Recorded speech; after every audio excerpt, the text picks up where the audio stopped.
Good morning and a very, very happy morning. We are reading The Happiness Advantage written by Sean Acker.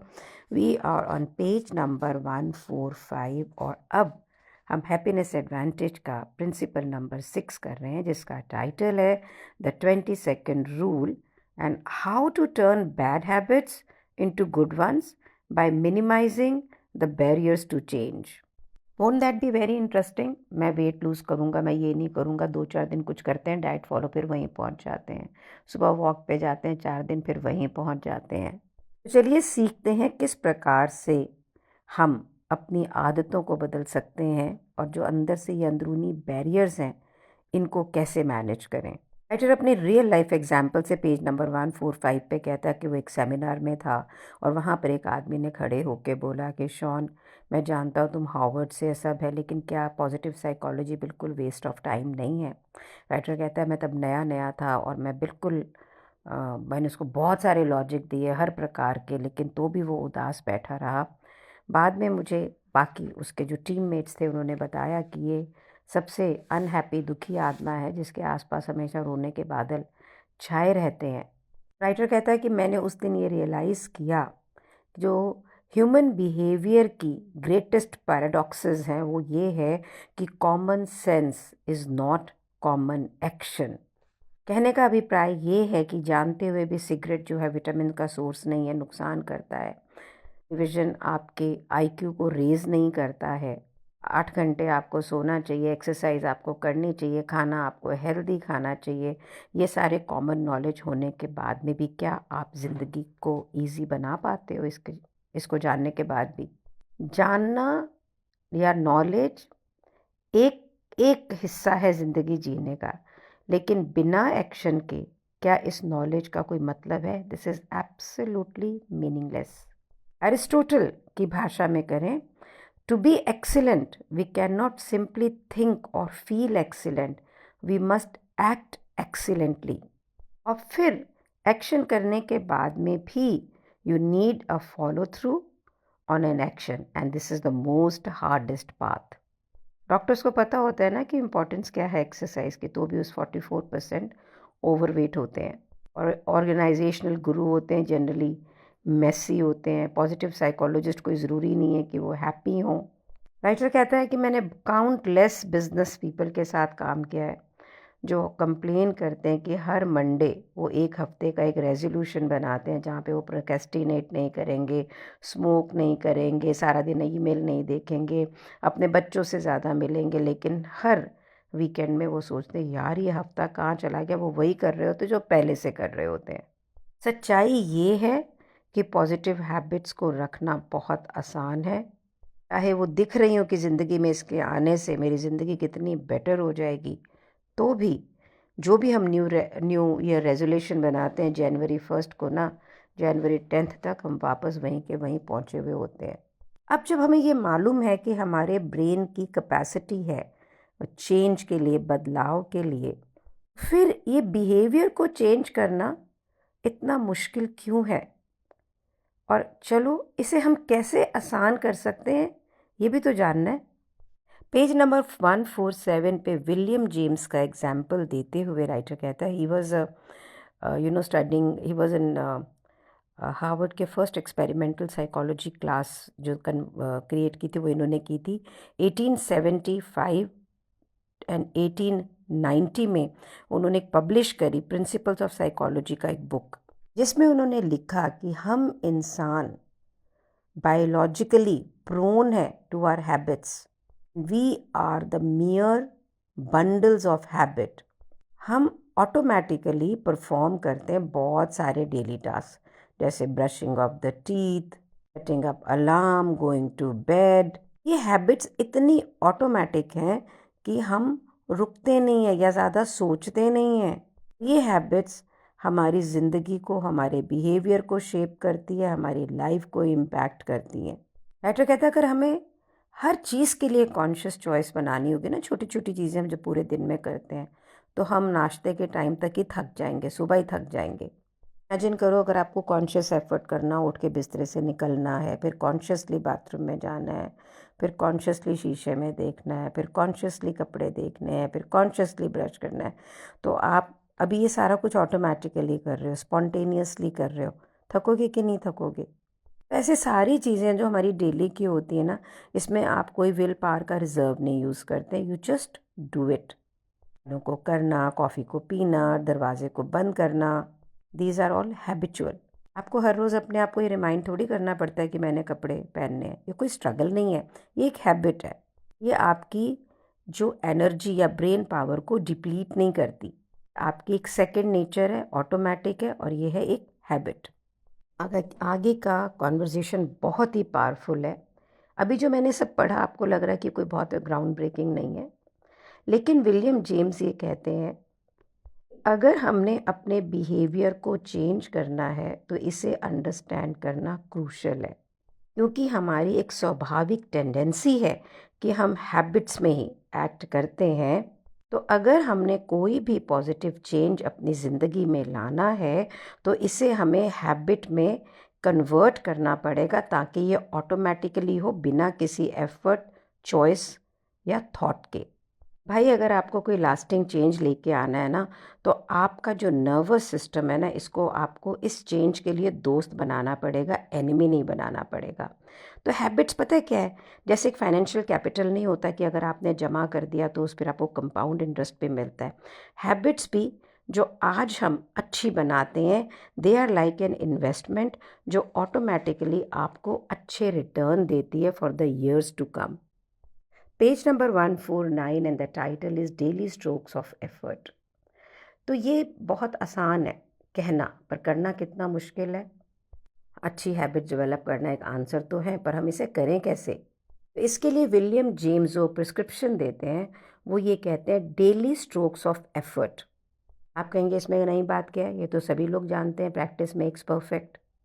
But William research says a tendency to act only becomes effectively ingrained in us in proportion to the uninterrupted frequency with which the action actually occurs. Means अपने आप एक automatically होने वाली habit हमारे अंदर तब होती है जब हम बार बार अनइंटरप्टेड फ्रीक्वेंसी के साथ बिना रुकावट के उस एक्शन को एक्चुअली में करते हैं, और हमारा जो ब्रेन है वो इस एक्शन को करने के लिए यूज टू हो जाता है। दूसरे शब्दों के अंदर, habits form because our brain actually changes in response to frequent practice। कि हमारे ब्रेन में जब तक एक्चुअली बदलाव नहीं आता है, बार बार उसको करने से वो हैबिट में कन्वर्ट नहीं होता। राइटर कहता है, याद करें कि किस प्रकार से हमने ये जाना कि हमारे ब्रेन के pathways are flexible, are elastic.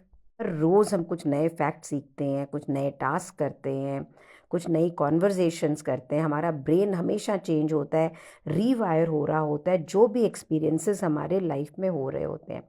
So nutshell क्या है, हमारे ब्रेन में बहुत सारे न्यूरॉन्स हैं, billions of them. They are interconnecting to every which way we form a complex set of neural pathway. जो भी हम कर रहे होते हैं ना, उससे ये इंटरकनेक्टेड होते हैं। सो इलेक्ट्रिकल करंट जो होते हैं, ये हमारी बॉडी में इन पाथवेज पे चल रहे होते हैं, from neuron to neuron, deliver कर रहे हैं मैसेजेस जो हमारी हर थॉट को क्रिएट करते हैं, हर एक्शन को क्रिएट करते हैं। और जब हम एक पर्टिकुलर एक्शन क्रिएट करते हैं और कनेक्शन फॉर्म होते हैं बिटवीन द कॉरस्पॉन्डिंग न्यूरॉन्स। वहीं से एक कॉमन फ्रेज निकला है, cells that fire together wire together. Stronger होगा जितना लिंक, उतनी फास्टर मैसेज इस पाथवे से नीचे जाएगा, और यहाँ से ये बिहेवियर बनेगा आपका सेकंड नेचर और ऑटोमेटिक। इसी के कारण हम प्रैक्टिस के साथ में किसी भी एक्टिविटी के अंदर स्किल्ड हो जाते हैं। जब हम कभी बॉल्स को जगल करने की कोशिश करें तो इनिशियली हमारे न्यूरल पाथवे जो हैं वो बिल्कुल अनयूज्ड होते हैं, है ना, मैसेज स्लोली ट्रैवल करता है। पर जैसे जैसे हम प्रैक्टिस करते चले जाते हैं, आपके जो ये पाथवे है ये रीइंफोर्स होते हैं, और बाय 8 days ऑफ प्रैक्टिस ये इलेक्ट्रिक करंट जो है ना, ये रैपिड पेस के ऊपर चल रहे थे, और आप देखेंगे कि जगलिंग ज़्यादा आसान होती चली जाती है, ज़्यादा कंसंट्रेशन की नहीं ज़रूरत होती है, and you become faster at it. मैं अपनी रियल लाइफ एग्जाम्पल में बोलूँ तो लैपटॉप, जब मैंने पहली बार लैपटॉप पे बैठी और सीखा, मेरी डॉटर की शादी के बाद मेरे सर चक्कर खा रहे थे, मुझे ऐसे लग रहा था कि मुझे वॉमिटिंग होने लग जाएगी। जिस टीचर को मैंने बुलाया था वो मुझसे परेशान था। उसने स्पेशली मेरी डॉटर को फ़ोन करके बोला कि मैं आपकी माँ को किस तरह से कंप्यूटर सिखाऊंगा। Today I am able to do most of my work myself. Things have become so easy. चीज़ें जो मुझे लगता था यार ये तो मैं कर ही नहीं सकती हूँ, मुझे बहुत ज़्यादा resistance थी, has become my friend, and it is only because rapidly doing the same thing again and again and again and again, now using computer has become my you know second nature. Similarly the English जो आप मेरी सुन रहे हैं, मैं Hindi medium की पढ़ी हुई हूँ। मैंने जब इंग्लिश सीखनी शुरू करी, मैं एक अच्छे कॉलेज के अंदर गई जहाँ मेरी बहुत इंसल्ट की गई क्योंकि मुझे इंग्लिश नहीं आती थी, स्टूडेंट्स की बहुत रैगिंग हुई। And then I started to learn English on my own. मैं आज से बात कर रही हूँ तकरीबन 50 साल पहले की, जब मैं 16-17 साल की थी। Today I am 65। उस वक्त वो एक एक शब्द को बोलना, जोड़ना, सेंटेंस बनाने, I still remember how painful it was, and today you are listening to me. और राइटर कहता है कि ये ज़रूरी नहीं, ऑन पेज नंबर 150 के ऊपर, कि ये सिर्फ यंगस्टर्स हैं जो एबिलिटी है कि जो बदल सकते हैं, और कि बूढ़े लोग तो नहीं सीख सकते या एल्डरली लोगों को जो आदत हो गई। It is not so. Scientist को अब ये मालूम है कि आपका ब्रेन जो है वो प्लास्टिक है, मैलिएबल है, even in the most senior years also. So इसका मतलब है कि हम में पावर है कि हम किसी भी नई हैबिट को क्रिएट कर सकें और उसके बेनिफिट को पा सकें, चाहे हम 22 के हों या 72 के। राइटर कहता है कि जब मैंने ये पूरे फिनोमिनन, पूरे साइंस के बारे में समझा कि मैं सच में अपने ब्रेन को रीवायर कर सकता हूँ और एक नई हैबिट क्रिएट कर सकता हूँ, तो मैंने सोचा कि सबसे पहला एक्सपेरिमेंट मैं अपने आप पे करूँ। तो मैंने सोचा कि भाई 21 दिन लगते हैं अगर एक हैबिट को क्रिएट करने के अंदर, तो मैं, गिटार मेरे पास ऑलरेडी थी, तो मैंने फट से एक अपने दीवार के ऊपर एक ग्राफ लगाया जिसमें 21 डेज़ थे कि मैं हर रोज़ गिटार बजाऊंगा और म्यूज़िशियन बन जाऊंगा। लेकिन 21 डेज़ के बाद में मैंने ये देखा, मैंने सिर्फ 3-4 दिन प्रैक्टिस करी थी, मैं खुद अपने एक्सपेरिमेंट में फेल हो गया था। तो मुझे मालूम था कि अगर मैंने अपनी स्ट्रैटेजी को नहीं बदला तो I am there to lose, I am fighting a wrong battle. So writer कहता है कि विल पावर कोई भी तरीका नहीं है अपनी हैबिट को डेवलप करने के लिए।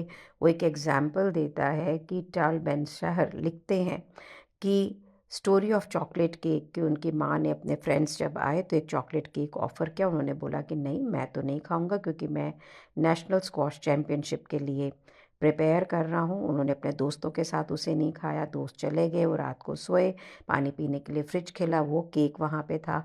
2 बार देखा, 3 बार देखा, और अल्टीमेटली रात को जाके उन्होंने आधी रात को वो केक खाया।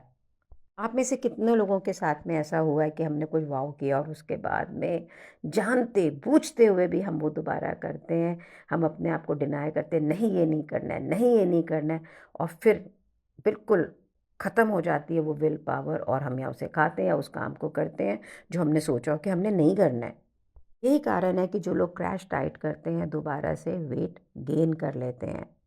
पॉइंट ये है कि आप कोई स्ट्रिक्ट डाइट पे हैं, कोई न्यू ईयर रेजोल्यूशन के अंदर है, और हम ये सोच रहे हैं कि 0 से 100 पे फटाक से पहुंच जाएंगे, चेंज कर लेंगे अपनी लाइफ की हैबिट्स को। तो ये सारा हम पता है कहाँ से कर रहे हैं? कर रहे हैं अपनी विल पावर से, which has a trouble sustaining the change. उसका कारण ये है कि जितना हम विल पावर से चेंज को सस्टेन करने की कोशिश करते हैं ना, ये थक जाता है, ये इनइफेक्टिव हो जाता है। रॉय एक बहुत ही रिनाउंड रिसर्चर थे, उनका एक बहुत ही फेमस ये रहा है, एक्सपेरिमेंट रहा है, hundreds of chocolate chip cookies का, और ये इस फैक्ट को प्रूव करता है। इस एक्सपेरिमेंट में उन्होंने कुछ स्टूडेंट्स को 3 कमरों में ग्रुप्स के अंदर किया। उन्हें ये बोला कि एक्सपेरिमेंट के 3 घंटे पहले उनको कुछ नहीं खाना है। एक ग्रुप के अंदर उन्होंने टेबल के ऊपर चॉकलेट चिप कुकीज़ रखी और साथ में कुछ कैरेट्स रखे, तीनों, और उनको बोला कि आपको चॉकलेट चिप कुकीज़ नहीं खानी है और वो कैरेट्स खा सकते हैं। दूसरे ग्रुप को उन्होंने कुकीज़ दी और साथ में रेडिशेस दी और उनको ये बोला कि वो जिसमें मर्जी खा लें, और ग्रुप 3 को उन्होंने कोई खाना ही नहीं दिया। उसके बाद में उनको एक ज्योमेट्रिकल पज़ल दिया गया जिसको उन्हें सॉल्व करना था, और ये पज़ल कभी सॉल्व हो ही नहीं सकती थी।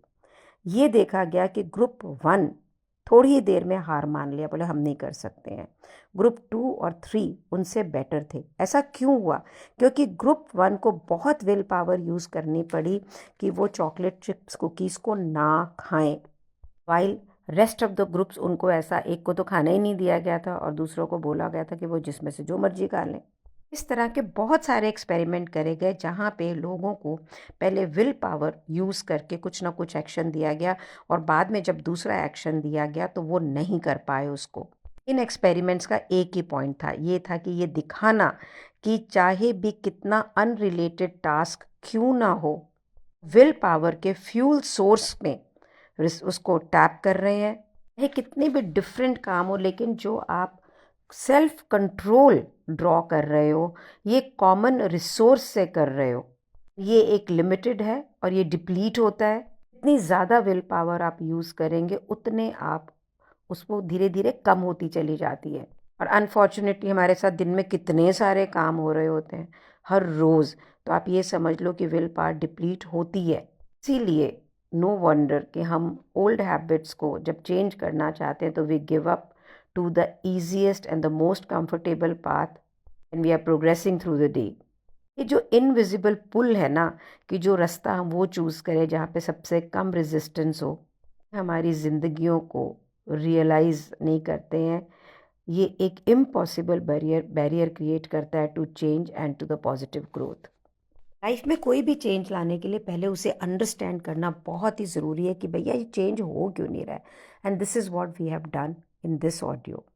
नेक्स्ट ऑडियो वीडियो के अंदर वी विल सी कि लीस्ट रेजिस्टेंस के पाथ को हमें कैसे क्रिएट करना और हम एक अच्छी हैबिट को किस प्रकार से कल्टीवेट कर सकते हैं। Thank you so much for being with me, because this path I am also taking with you. Let's lead a happy life. Thank you so much for being in my life. Thank you so much.